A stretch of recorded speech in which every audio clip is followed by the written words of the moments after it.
Greetings viewers and welcome back. In this video I'm going to cover base coating your models and a small familiarization with the paint and what you can kind of expect to see and experience while you're using the paint.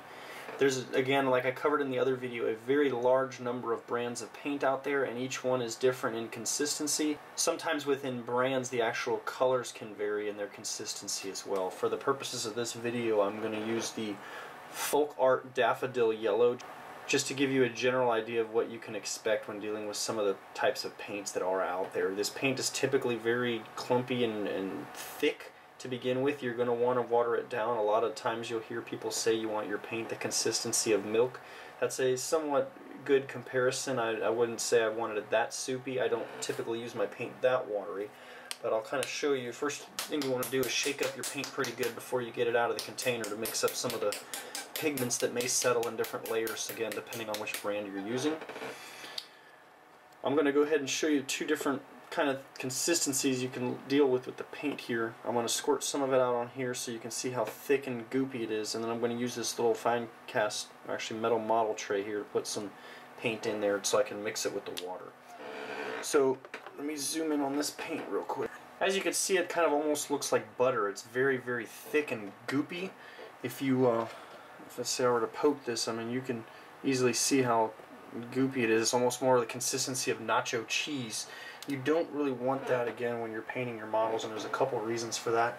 Because the paint is so thick, when you're swiping it with a brush, you're actually going to end up causing like brush strokes and streaks. The paint kind of will hold that same texture and consistency the last time it was touched.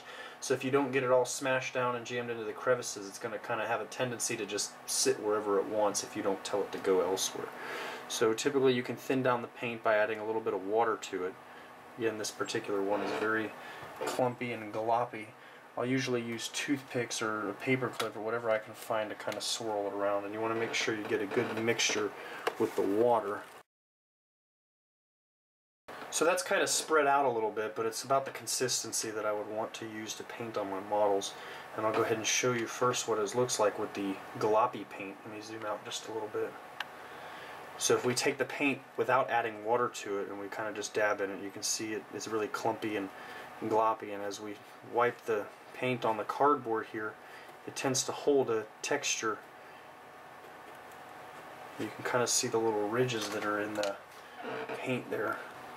You can see how the paint has the texture in it that I last touched it, so if you don't work it completely and smooth it down, you're going to end up with some kind of imperfections basically in your paint, and you don't want that while you're working on it. So now if I go to my watery paint, that's a lot more soupy, and I spread it out here on my cardboard,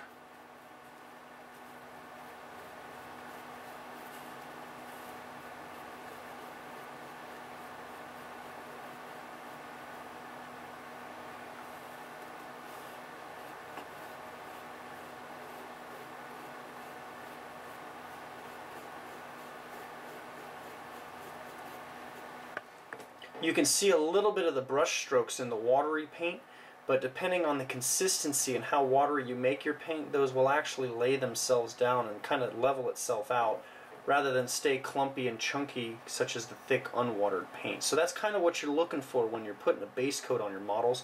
You can also kind of see the cardboard through the paint. This is another thing you're going to deal with when you end up using watery paint.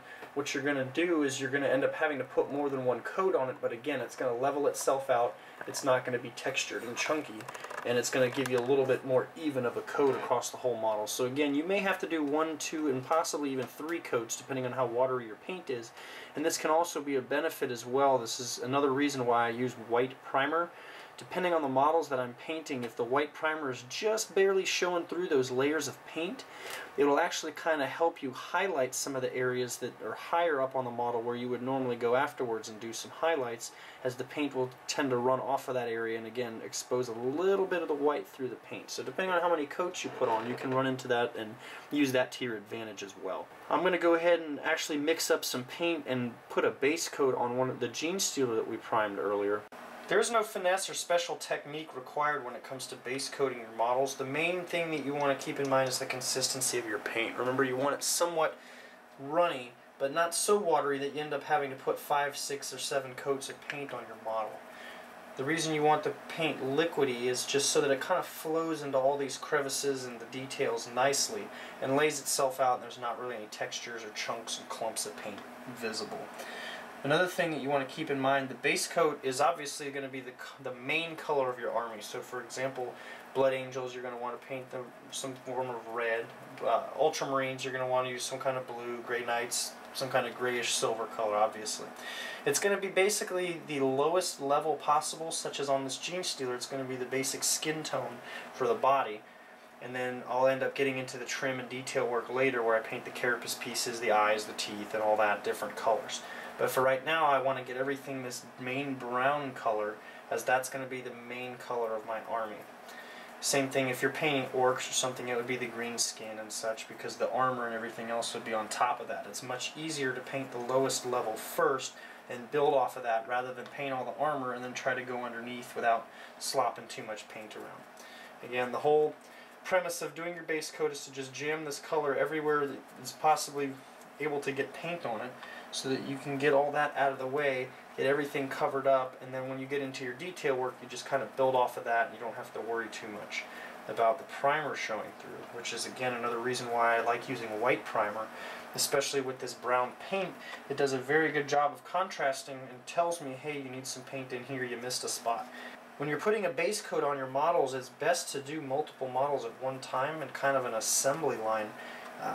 When I'm painting my Gene Stealers, I'm doing them in groups of 6, and what this will do for me is if I mix up enough paint, or if I mix too much for one model, then I'm going to have plenty to be able to cover all my models, and I'm not really letting it go to waste and drying up in my little paint palette over here. But what will happen is I do the first Gene Stealer, finish him, work my way down the line, and by the time I get to number 6, the first one should be dry, and that'll allow me to go back to the first one and go ahead and start on my second coat and kind of work your way down the line. You can do as many as you want. I wouldn't advise working on one at a time. It's going to take you a lot longer to get your army painted that way. Doing it this way, you get everything out of the way, you do all your base coating on a group of models at one time, then you move into the next step and so on and so forth until you finish. That way you end up with 5 or 6, even 10 models done at one time rather than just one. It's always good at least maybe to do the first one as a test model just to kind of see how you like the colors and how difficult it was, and maybe you can figure out something that will make it a little bit easier for you to do the consecutive models. But again, all you're really concerned with on the base coat is just getting every little inch of this guy covered, covering up all that primer, getting everything out of the way so you can build off of that for your detail work.